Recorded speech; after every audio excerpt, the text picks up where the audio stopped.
jama Burkina Biu onga kadombae Niki kakadoma de yo Vika ke samaribae Neka jama Burkina Biu onga kadombae Niki kakadoma de yo Vika ke munyumbae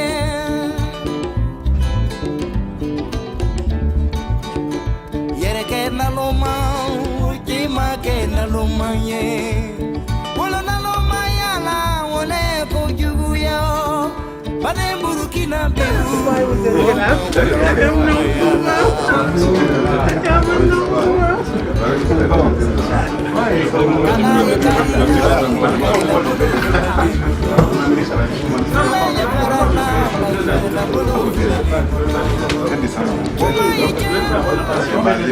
Ce soir, nous tenons vraiment à nous excuser pour le retard déjà accusé. Et vraiment, veuillez nous excuser pour cela. Donc ce soir, nous avons donc 3 activités en fait dans le programme. Alors la première, c'est le mot introductif donc du président du plan international qui va essayer de situer donc pourquoi donc cette rencontre ce soir, qu'est-ce que Burkina International fait et éventuellement qu'est-ce que nous attendons aussi de vous.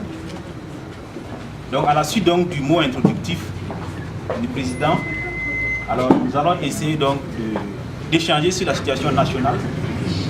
Et à cet effet, il y a 4 personnes qui vont essayer donc de décrypter l'actualité nationale et ensemble nous allons donc discuter de cette actualité. Donc, premièrement, nous avons M. Bernard Boukman, qui est journaliste à Radio Omega. On va demander en même temps de vous installer. Nous avons le Dr Ouseni Yaro, directeur général de l'ENAREF, ancien ministre de l'économie numérique.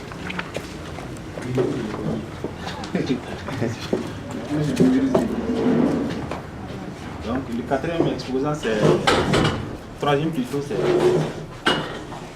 Abdul Karim Sanko, le plus appréhenté juriste.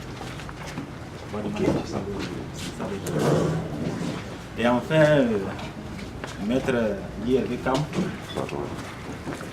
le plus appréhenté, le porte-parole du Balai citoyen et le président de la sous-commission de réconciliation nationale. Alors donc, ces 4 conférenciers vont nous donner leur lecture de la situation nationale et ensemble donc on va pouvoir donc discuter. Et après donc cette étape, nous allons donc faire une visite des locaux du Burkina International et à la fin on va conclure donc par un verre pour vraiment l'amitié et tout l'intérêt que vous portez donc aux activités du Burkina International. Donc sur ce, je vais demander au président du Burkina International, M. Harouna Kaboré, de nous livrer donc. Vous livrez au nouveau siège du Burkina International. En dépit donc de vos agendas chargés, surtout en ce jour de week-end, vous avez tenu à effectuer ce déplacement. C'est la preuve que vous accordez aux activités du Burkina International. Nous vous saurons gré. Burkina International est une association reconnue officiellement. Elle se veut être un think tank citoyen, se situant à l'équidistance du monde politique. En tant que telle, elle est apartisane.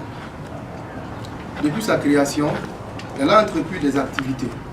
Au nombre de celles-ci, on peut noter une campagne de promotion sur les valeurs républicaines à travers une campagne dénommée Le Faso d'abord, dont le lancement a eu lieu le 6 novembre 2015 et qui prendra fin en avril 2016. Un panel sur les enjeux de la traite sociale pour une gouvernance post-transition, lequel s'est tenu le 26 novembre 2015 à l'ENAP. Rapport qui a été transmis aux nouvelles autorités. Mesdames et messieurs, distingués invités, pour l'année 2016, BI n'entend pas déroger à son pari de participation active au renouveau et au développement du Burkina Faso. Mieux, Elle ambitionne de se positionner comme une autre vitrine citoyenne incontournable dans la formulation des politiques publiques. Pour ce faire, son programme d'activité traite de nombreuses questions dont la réalisation va sans doute participer à asseoir les bases d'un Burkina nouveau. Déjà, elle entend conduire une étude évaluative des 100 jours de la gouvernance post-transition. Elle compte créer un indice de gouvernance dénommé Indice Burkina International de la gouvernance. Ce programme d'activité est l'un et certainement le plus ambitieux. En effet, chaque mois, BI traitera une problématique sous forme d'études panel liées à son programme dénommé le Labo Citoyen. En 2016, des questions qui seront traitées sont principalement la sécurité dans le Sahel, l'économie institutionnelle, entendez par là les questions donc de nouvelles réformes, l'état de mise en œuvre des lois déjà votées, la constitution et le passage à la 5e République, la refondation du secteur de l'énergie et des hydrocarbures, etc. Aussi, nous traiterons des thèmes comme la contribution des acteurs du privé pour le renouveau économique. Nous traiterons des sujets comme le panafricanisme et l'intégration, la question du décrochage du franc CFA, le rôle de la culture dans la quête de l'indépendance véritable, la réalité de l'efficacité des politiques genre, la refondation du système éducatif et la politique sanitaire. Notre volonté d'être un laboratoire citoyen traduit la transversalité des thématiques abordées. Nos collèges d'experts ont été pensés en fonction de cette problématique.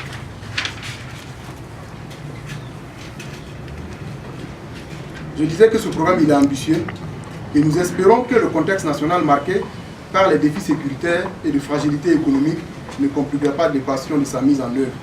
En effet, l'attaque terroriste opérée le 15 janvier 2016 à l'hôtel Splendide et au restaurant Cappuccino le rappelle le même jour d'un humanitaire australien, à savoir le docteur Elliott et son épouse à Djibo, l'attaque d'une patrouille de la gendarmerie à Inabao dans la commune de Tinakov, l'attaque de la poudrière de Nimli sont autant de preuves que le système sécuritaire actuel est mis à rude épreuve. La conséquence de ces attaques est l'augmentation du risque pays, avec pour corollaire la réduction des investissements nationaux et étrangers et partant la détérioration du tissu économique. Le tableau économique de notre pays n'est pas le plus reluisant, à en croire le Premier ministre Paul Kabatieba lors de sa déclaration de politique générale. Selon le Premier ministre, notre économie souffre d'un important déficit de productivité et de compétitivité lié à la faible qualification de la main-d'œuvre, à la faible disponibilité et au coût élevé des facteurs de production. Les marges budgétaires sont étroites avec une forte susceptibilité de détérioration au égard aux engagements d'augmentation salariale tenus par le gouvernement de la transition, révision de la loi 13 de 1998, révision du statut des magistrats, des agents de la douane, des greffiers et des agents de l'AS. Au plan de la politique étrangère, les relations ivoiro-burkinabées sont encore mises à rude épreuve. L'instruction du dossier judiciaire relatif aux couches manquées du 16 septembre 2015, avec pour conséquence le mandat d'arrêt international en compte du président de l'Assemblée nationale de Côte d'Ivoire, a exacerbé le climat délétère entre les deux pays suite à l'insurrection populaire du 31 octobre 2014.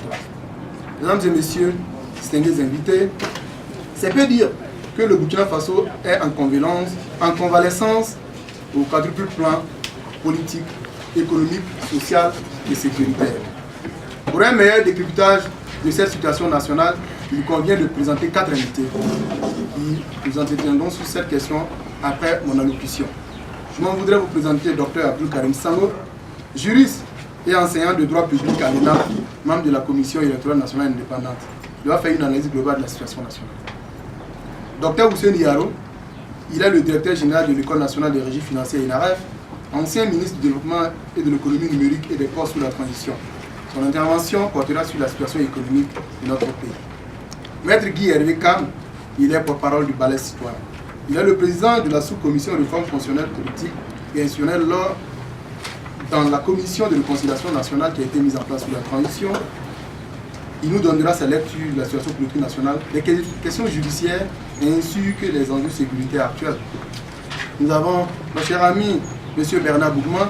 Il est encore journaliste à Radio Omega. Son exposé va aborder les sujets qui font débat dans l'opinion en général et en particulier. Les enjeux de la politique étrangère du Burkina Faso, notamment la politique étrangère du Burkina Faso avec la Côte d'Ivoire. Mesdames et messieurs, distingués invités, avant de conclure mon propos, permettez-moi de dire un mot sur Burkina International, ses ressources et son organisation.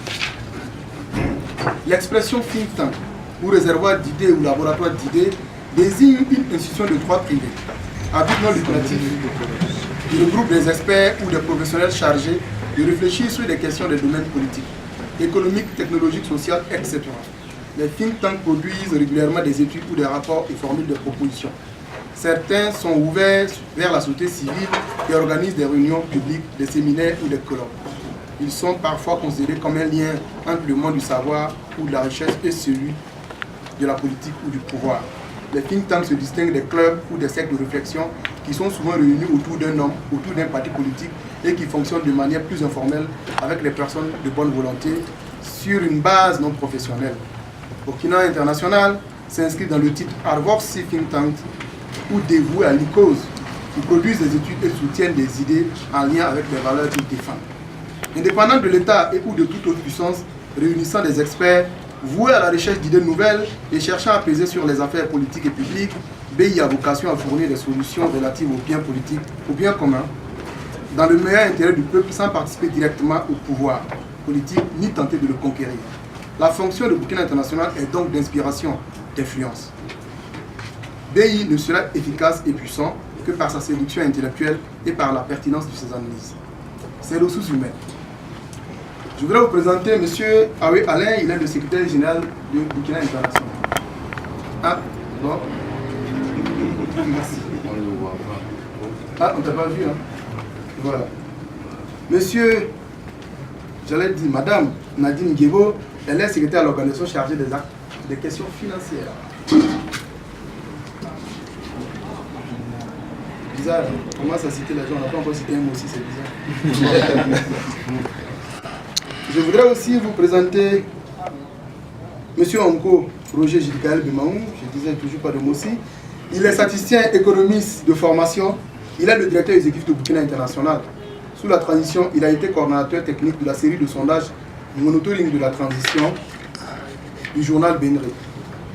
Et avant, en septembre 2014, il a été l'initiateur du sondage Baromètre de confiance politique, lequel avait indiqué que ce seraient les anti-référendums qui allaient gagner la bataille de l'article 37. Il avait vu avant Bokolo, je ne sais comment elle s'appelle qui n'a pas vu juste. Mademoiselle Olga Aimé Zampo. Elle est juste derrière. Elle est chargée des affaires administratives et organisationnelles du Burkina International. Elle est titulaire d'un diplôme d'études supérieures en diplomatie et en relations internationales, option politique internationale de l'Institut de hautes études internationales de Ouagadougou. Elle est par ailleurs titulaire d'un master en marketing et commerce de l'École supérieure de gestion de commerce de Paris. Le profil de ces deux dernières personnes suscitées fixe l'ambition de Burkina International d'exploiter tous les domaines du développement. Leur jeunesse est la preuve que BI n'entend pas emprunter les sentiers battus. Elle s'inscrit dans une dynamique novatrice.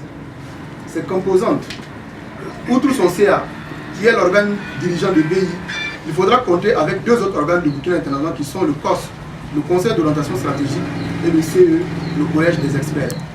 Le Conseil d'orientation stratégique est composé de personnes morales qui contribuent à garantir la position scientifique et le caractère d'intérêt général des travaux de Burkina International, en étant associés en amont pour donner un avis au plan d'action annuel du pays.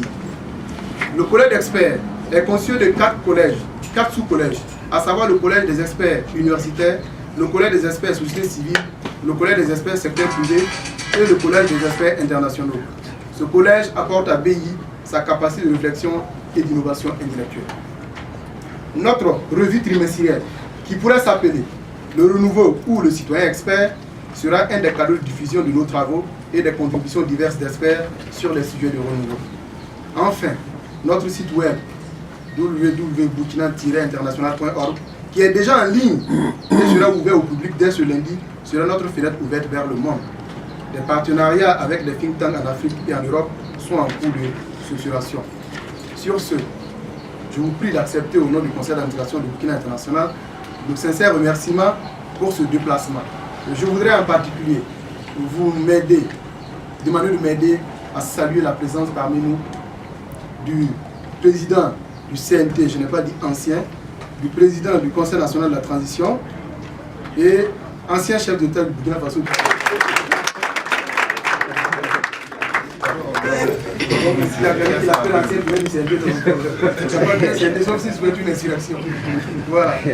Et puis, nous aurons l'occasion de nous présenter, mais c'est quand même important, lorsque nous avons parlé, nous, un honorable de le signaler, nous avons l'honorable Laurence Marchal qui est venu effectivement nous soutenir. Merci beaucoup. On peut l'applaudir. De faire la connaissance de tout le monde. Mais je vais m'arrêter là aussi pour dire que ce public est composé de responsables associatifs, de travailleurs, de chefs d'entreprise, en tout cas de personnes engagées pour le Burkina Faso. Et je sais qu'il y a quelqu'un qui va partir avant que ça finisse, donc je vais dire qu'on a maté Tantano, directeur de Michel Kafando. Parce que la transition, les gens gardent le directeur de Michel Kafando qui est là. Il va partir, voilà pourquoi je fais cette présentation.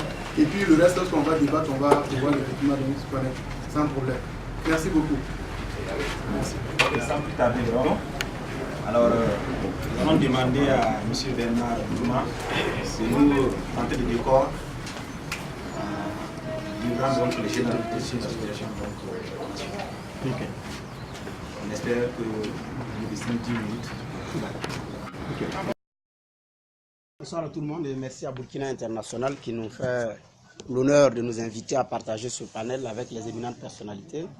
Alors, voilà, donc comme on n'a pas assez de temps, moi je dois m'appesantir sur les enjeux au niveau international au Burkina par rapport à cette situation post-insurrectionnelle.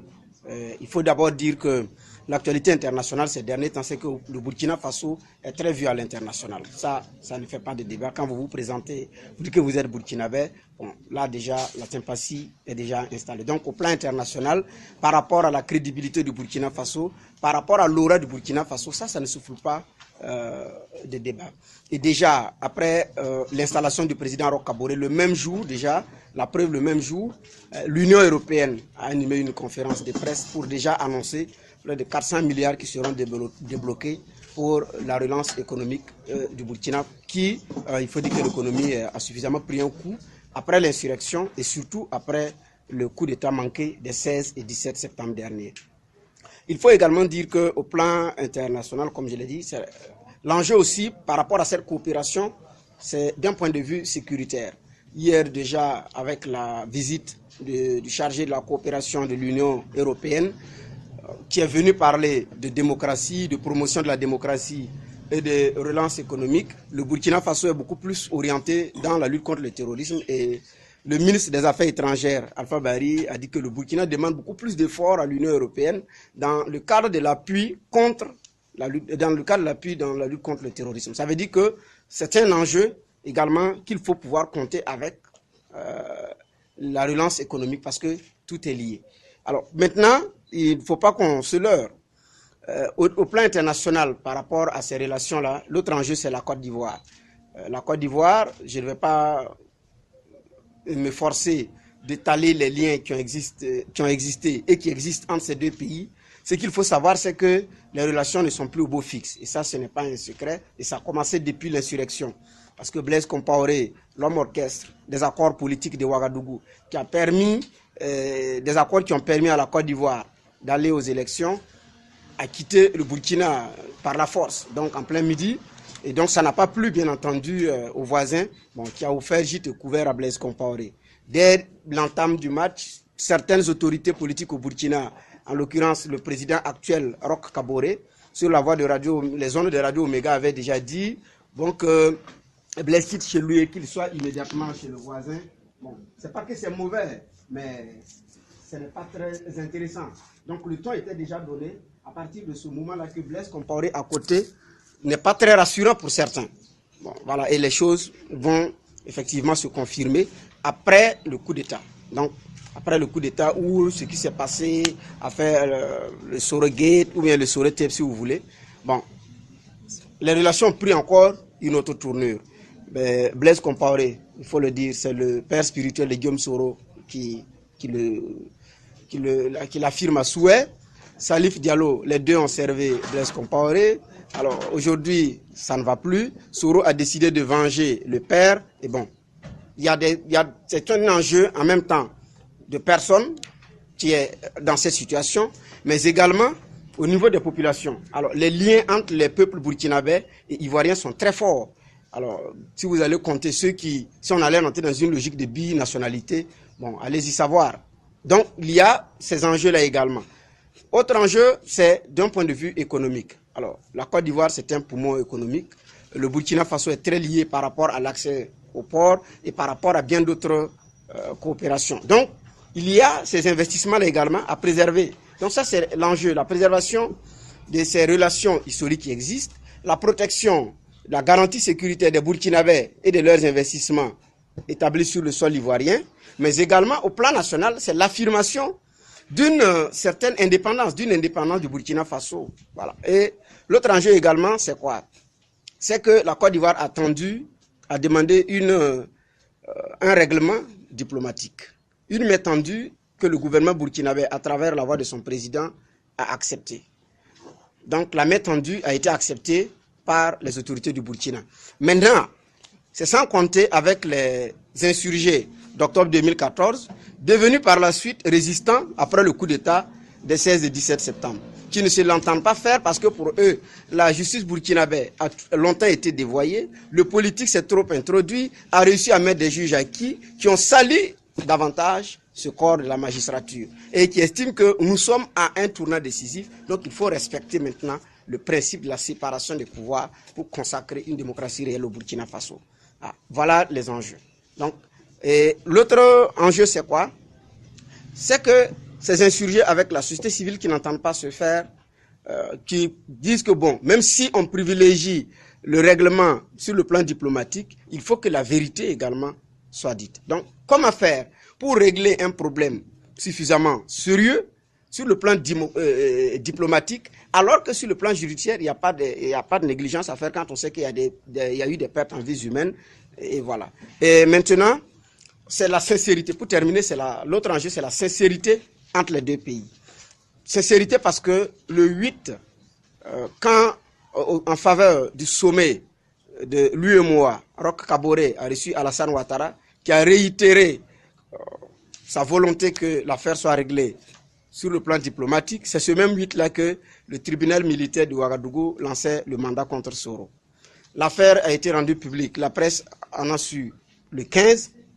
Et ce même 15, un des conseillers de Soro dit que d'abord, ils n'ont pas encore eu connaissance de ce mandat. Et même si ça venait à être confirmé, ce serait un acte hostile vis-à-vis de la Côte d'Ivoire et ça ne resterait pas sans réponse. Et c'est ce même 15 également qui a eu la série d'attaques au Burkina Faso. Alors, est-ce que c'est lié? Donc, et on attrape, et quand certains de ces assaillants ont été maîtrisés, il se trouve que beaucoup sont venus de la Côte d'Ivoire, des éléments de l'ex-RSP qui étaient réfugiés en Côte d'Ivoire. Dès lors se pose également la sincérité de la collaboration entre les deux pays. Qui n'est pas sincère dans sa démarche? Qui veut doubler qui? Et ça également, ça devient maintenant un autre enjeu. Et les victimes également des 15, de l'attaque du 15 janvier, ben là également, bon, quelque chose doit être fait. Donc, en même temps, vous demandez un règlement par la voie diplomatique. Vous avez des gens que vous avez chez nous que le Burkina réclame, mais qui réussissent également à venir pour perpétrer, en tout cas, des attaques. Dès lors, les enjeux sur le plan de la sincérité entre les deux pays se posent. Parce que pour la Côte d'Ivoire, si Roch avait accepté à Cotonou au Bénin pour dire, bon, je suis d'accord pour le plan diplomatique et en même temps, il y a un mandat qui est émis, il fallait également convaincre. L'enjeu également, c'est de convaincre la Côte d'Ivoire que chez nous, la justice est indépendante. Et même si moi, président, j'accepte le règlement par la voie diplomatique, n'empêche que la justice également a un travail à faire. Et dès lors, Alassane Ouattara, peut-être qu'il y a beaucoup plus d'emprise sur sa justice, ça c'est pas ce que j'ai dit, je confirme pas. J'ai dit peut-être qu'il y a une emprise sur sa justice, il ne peut pas comprendre qu'un tel acte soit posé sans que, bien entendu, la présidence ne soit au courant. Mais dans les procédures judiciaires, certainement les juristes vont confirmer. Normalement, peut-être que le ministère des Affaires étrangères devrait être associé, ça, c'est pas mon domaine. Donc, bref, voilà. Donc, voilà les différents enjeux que nous avons pu résumer par rapport à cette question sur maintenant les enjeux au niveau international, surtout entre la Côte d'Ivoire et le Burkina Faso. Je vous remercie. Merci. Alors, donc, en fait, ce qui m'a été demandé, c'est juste un point de vue sur la question. Voilà, donc, ce que je voulais dire, c'est que sur la question de la justice, je voudrais déjà qu'on commence à remercier, mais sérieusement, le Conseil national de la transition, pour la simple et bonne raison que pendant longtemps, ayant personnellement beaucoup milité pour l'indépendance de la justice, je m'étais de toute façon dit que c'était toujours impossible. Parce que demander l'indépendance de la justice, c'est demander en fait au pouvoir politique de se faire harakiri. Heureusement, peut-être que les gens ne sentent pas encore, parce que avant la transition, on pouvait dire, et je l'ai souvent dit, l'indépendance de la justice, c'était quelque chose qui signifiait tout simplement avoir des juges insoucieux pour leur carrière.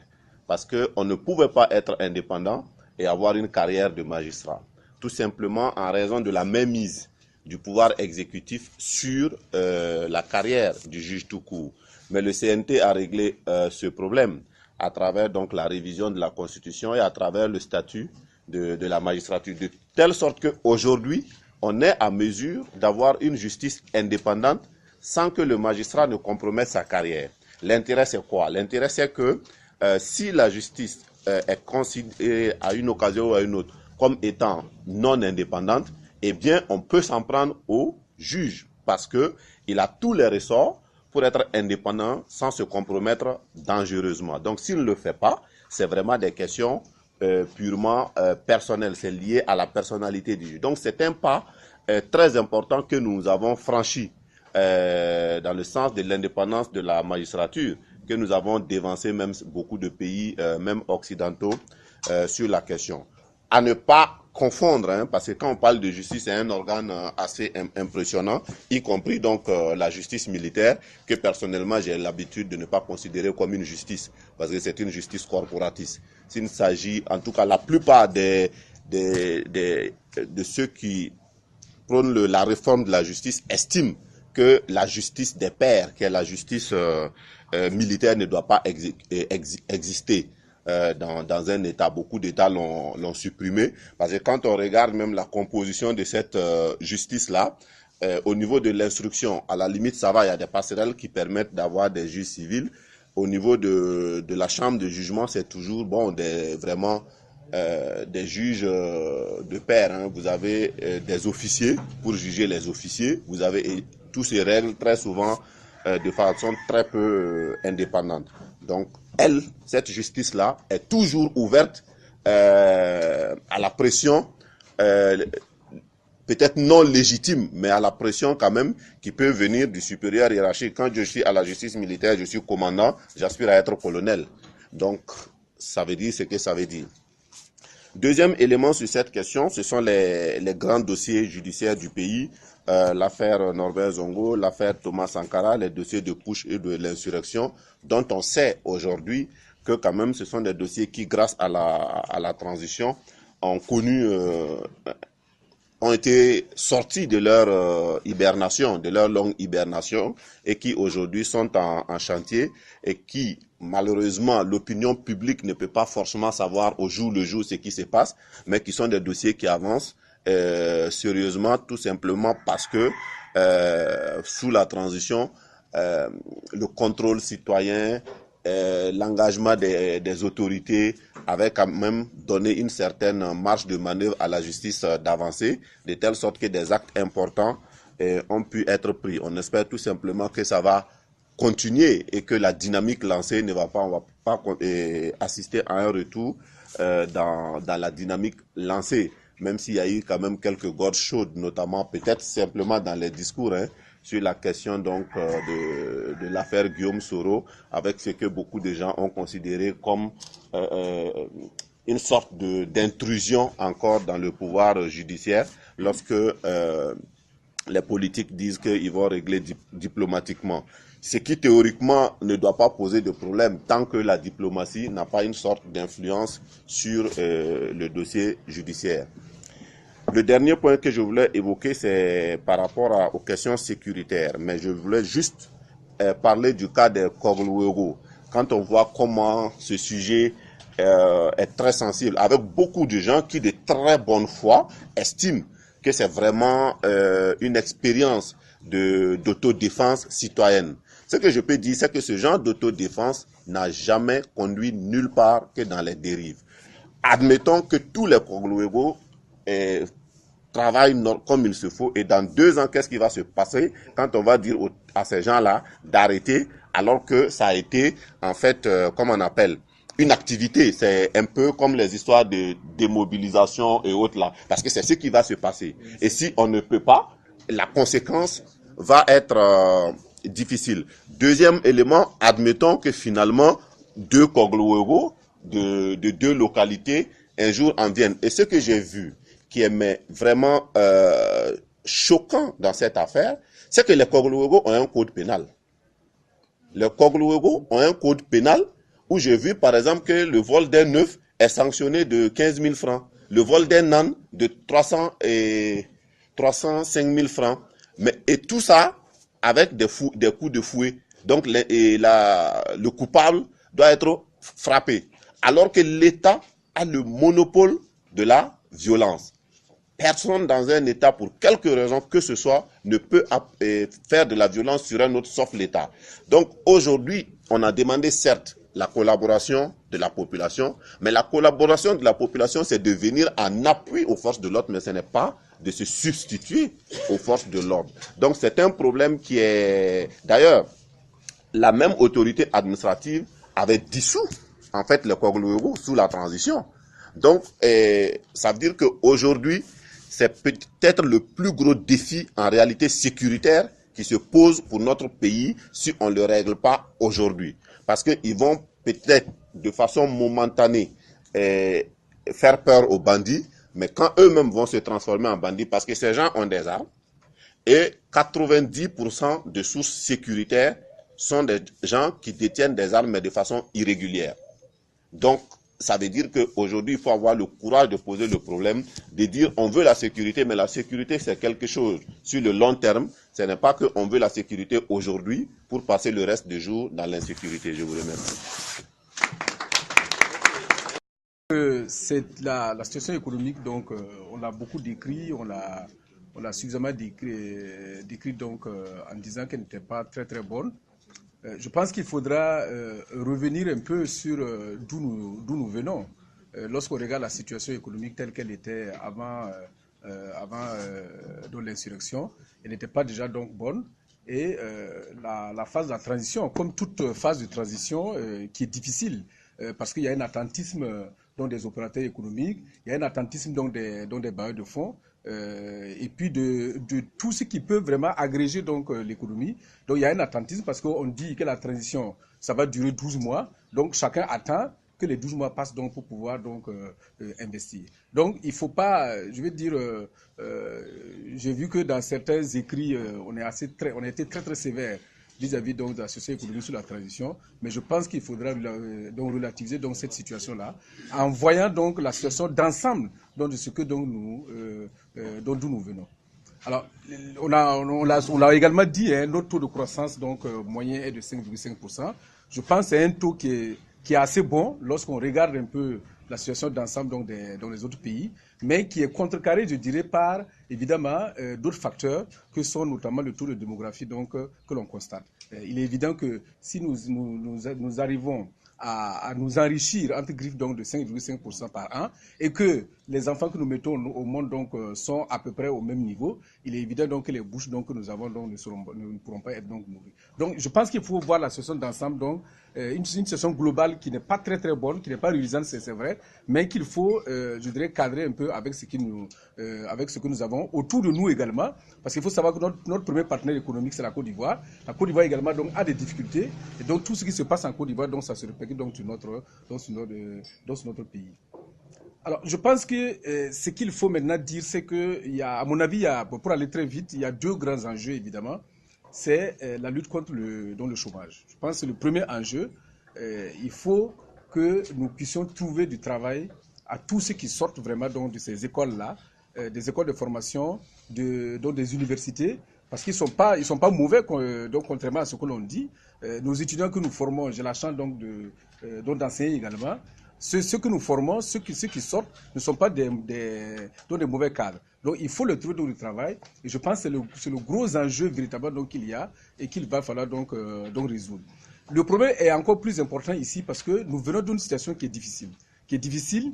Et c'est l'une des raisons pour lesquelles les gens sont sortis. donc, dans les 30 et 31 octobre donc, 2014. Donc je pense que c'est un enjeu essentiel et à mon avis, une bonne partie donc, des initiatives, une bonne partie donc, de nos efforts doivent vraiment être concentrés donc, vers la lutte contre le chômage. Comment trouver donc, de l'emploi, bien évidemment donc, à ces jeunes-là qui sortent, à ces jeunes-là qui ont envie de travailler et qui sont dans des domaines parfois, qui sont des domaines porteurs et donc souvent où l'on voit véritablement donc, qui peuvent apporter véritablement donc, à l'essor donc, économique.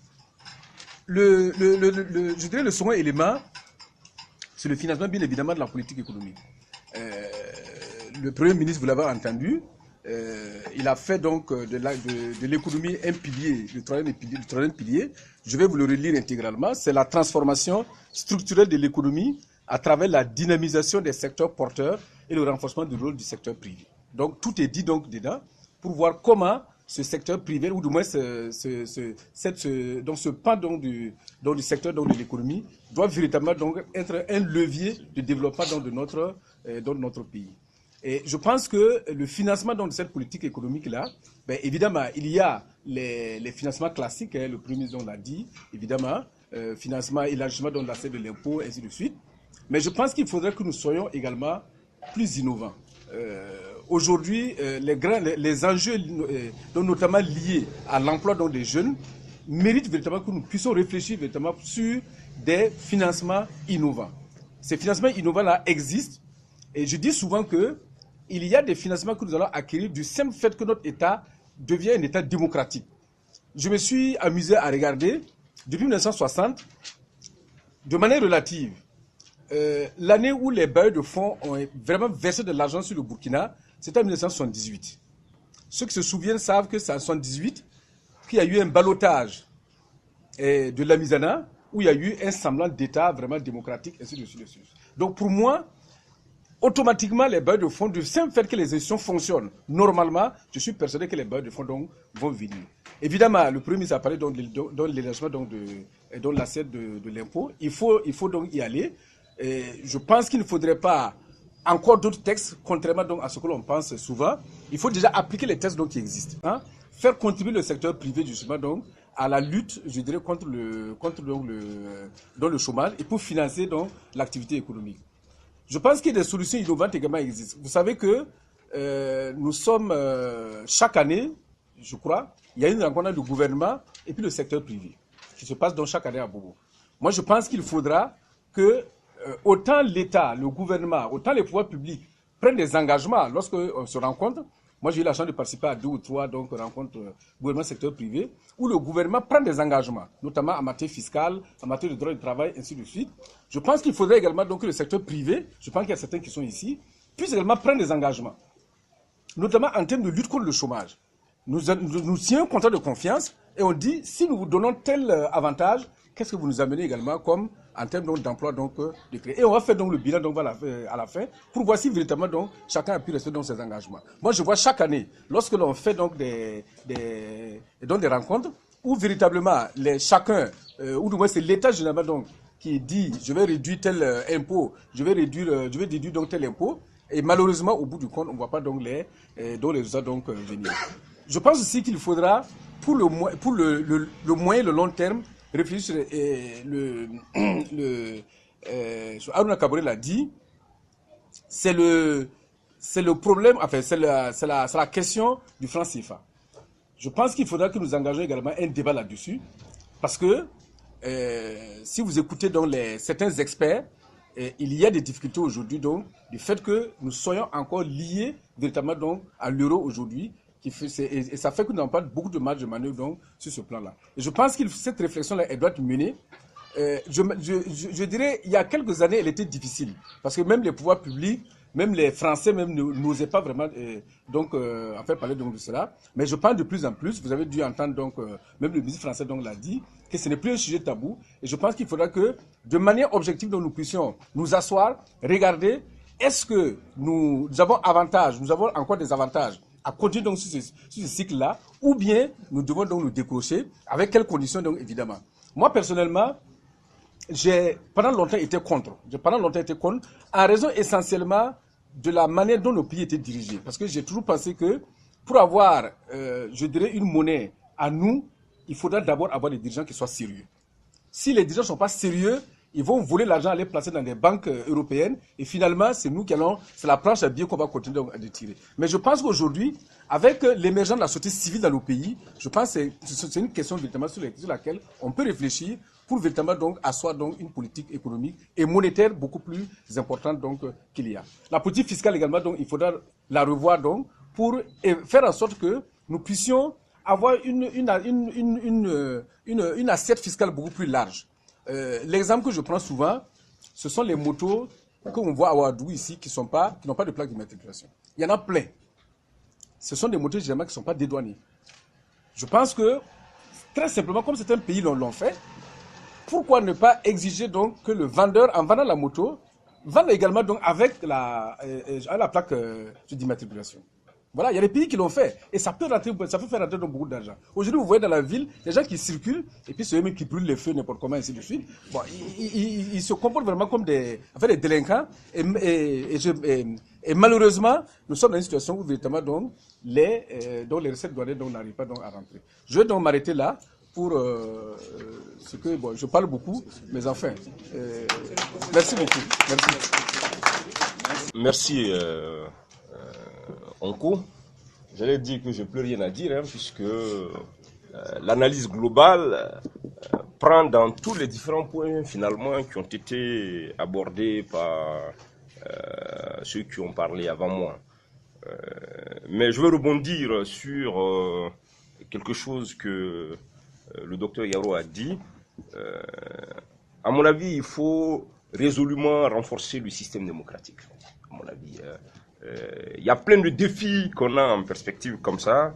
Je crois que si nous améliorons qualitativement la qualité de notre système de gouvernance démocratique, alors on va trouver des réponses à cela. Un seul exemple, les Belges ont quitté le Burkina parce que, en réalité, ils n'avaient plus confiance en notre système de gouvernance démocratique. Les Hollandais aussi. Voilà. Nous sommes sortis de la liste des pays prioritaires parce que simplement, ils ont trouvé qu'on avait un système de gouvernance démocratique purement artificiel. Et c'était vrai. On avait plein d'institutions, voilà, CENI, Parlement, la justice, mais c'était purement des gadgets institutionnels en fait. Et les Blancs, malheureusement, ils ne sont pas dupes. Alors, le double avantage, quand on renforce le système de gouvernance démocratique, c'est non seulement avoir l'accompagnement des partenaires, comme on l'a dit, mais c'est que ça crée un climat de confiance vis-à-vis aussi des investisseurs. Sans être un économiste, il est clair que quand on a de l'argent, on veut l'investir dans un pays où demain les gens ne vont pas marcher, casser les choses. Et l'exemple que je prends moi très souvent quand je regarde dans la sous-région, c'est l'exemple ghanéen.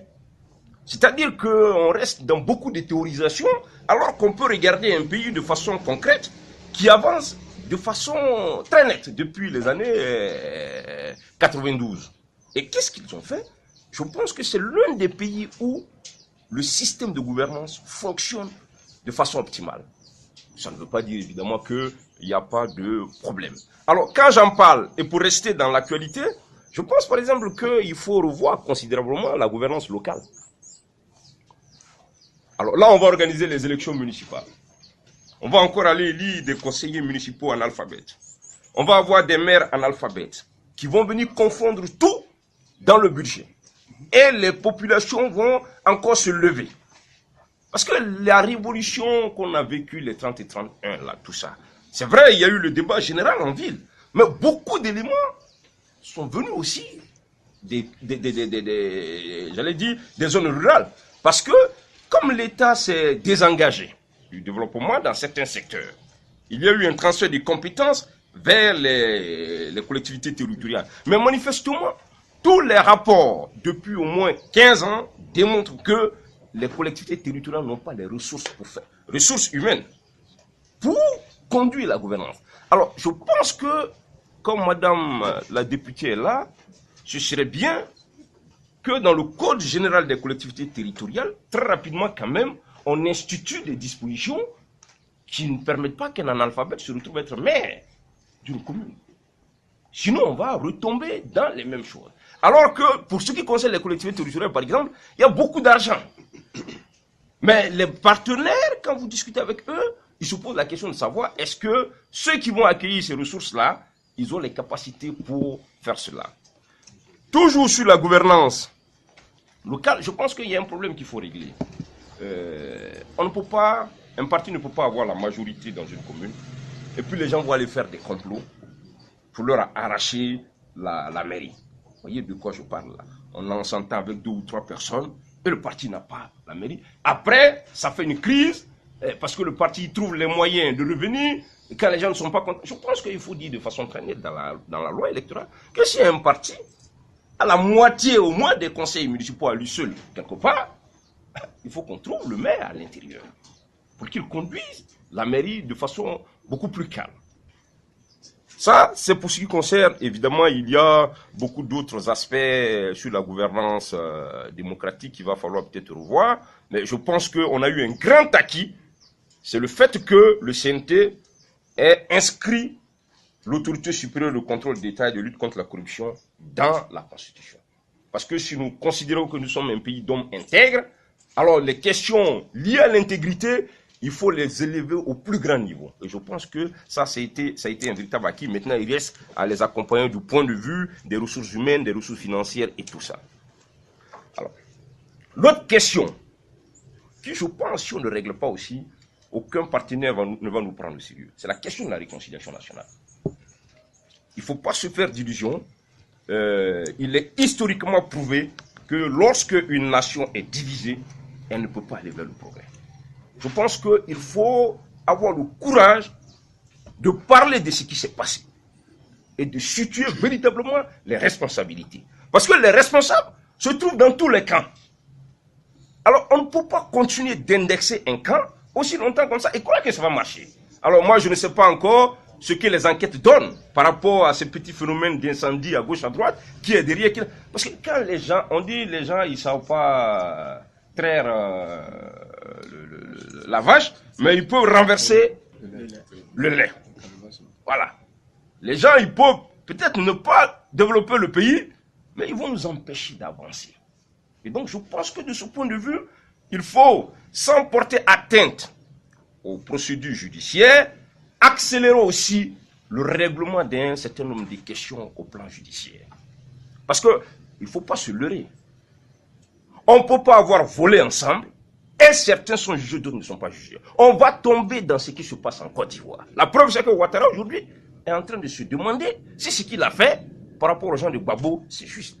Tant que les partisans de Soro et consorts, certains ne vont pas être jugés, il n'y aura jamais de réconciliation en Côte d'Ivoire, il n'y aura jamais de véritable paix. Il a beau construire de belles routes, de beaux ponts, un jour, moi je touche du bois là, si demain il est mort, la Côte d'Ivoire c'est la catastrophe.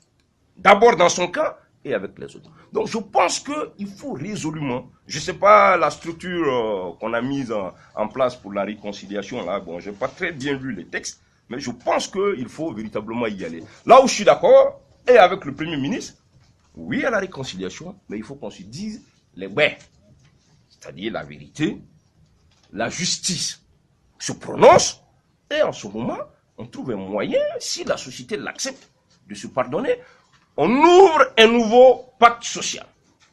Celui qui se met au travers de ça, je pense que si véritablement on essaie d'enclencher sur ces deux aspects, évidemment, parce que tous les autres points qu'on a abordés sont liés un peu à tous ces problèmes de gouvernance, d'absence de réconciliation ou autre. Si on travaille très sérieusement là-dessus, je pense qu'en ce moment, oui, on pourrait sereinement envisager l'avenir. Voilà les quelques mots que je voulais prononcer. Je vous remercie. Merci pour l'exposé. Alors nous allons passer directement à la phase donc, des questions et des contributions également. Pour permettre effectivement de vous circuler aussitôt. Ces questions,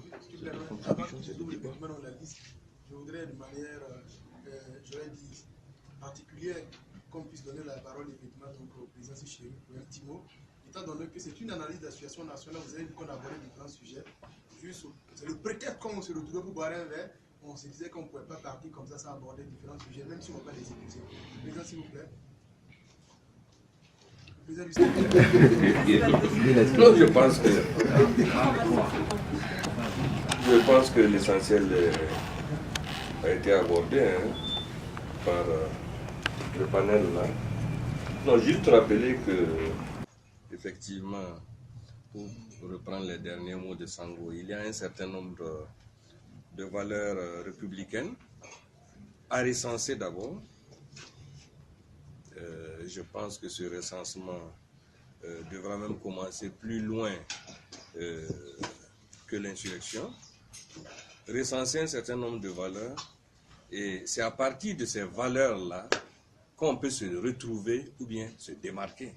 Si ces valeurs-là sont des valeurs positives et productives, on peut se retrouver autour de ça. Il y a ce travail forcément à mener, je pense que ça doit être le point de départ, et je pense aussi que c'est peut-être la mission de Burkina International, justement de mener des réflexions autour de ces questions-là, d'en dégager, je ne sais pas, peut-être une feuille, je ne dirais pas une feuille de route, mais un semblant de charte autour desquelles chacun, ceux qui voudront bien peuvent se reconnaître, et à partir de ça maintenant mener des actions de réflexion, de proposition dans d'autres domaines.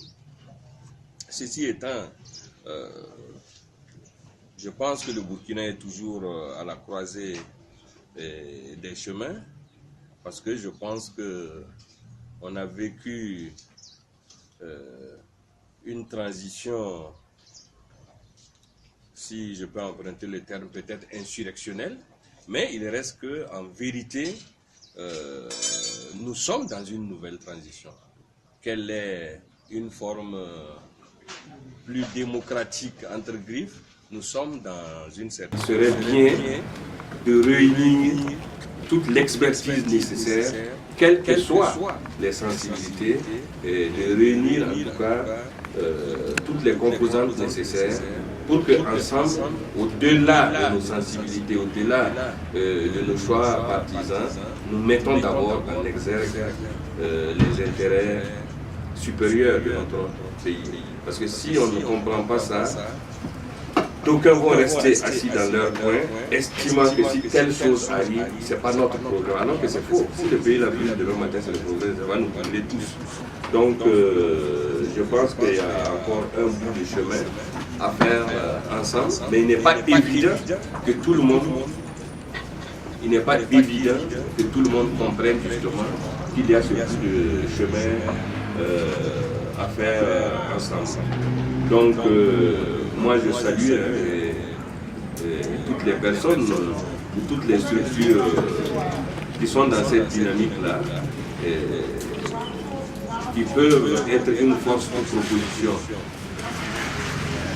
et de construction sans se départir de leur engagement, s'ils peuvent être une force de contribution en tout cas pour les nouveaux gouvernants, ce serait bien. Encore faudrait-il que ceci ait la capacité de descendre de temps en temps de leur piédestal pour pouvoir dire qu'on a encore une mission commune à mener ensemble. Sinon on risque de courir des situations que nous ne pourrons pas forcément gérer si tout le monde n'est pas ensemble. Donc je pense que à cela, donc, je salue Burkina International parce que je pense qu'elle peut être, et elle va être en tout cas une de ces forces-là qui puisse donner des propositions aux décideurs, aux législateurs, et puis qu'ensemble on puisse avancer. Voilà.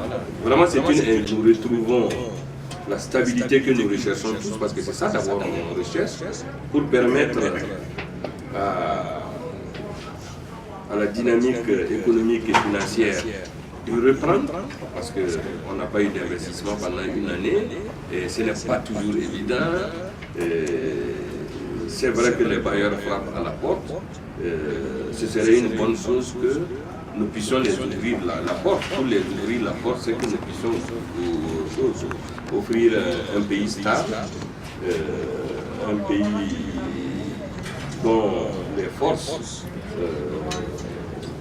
vivent ce pays est suffisamment reconnu comme un pays de travailleurs, puisse encore reprendre. Mais cela ne se fera pas simplement avec 2 ou 3 personnes, il faudrait que ce soit avec tout le monde. Voilà un peu ce que je peux ajouter. Merci au président du CNT. Voilà. Donc je vais répondre à ce sujet, parce que comme on n'a pas sur le temps. Sur le plan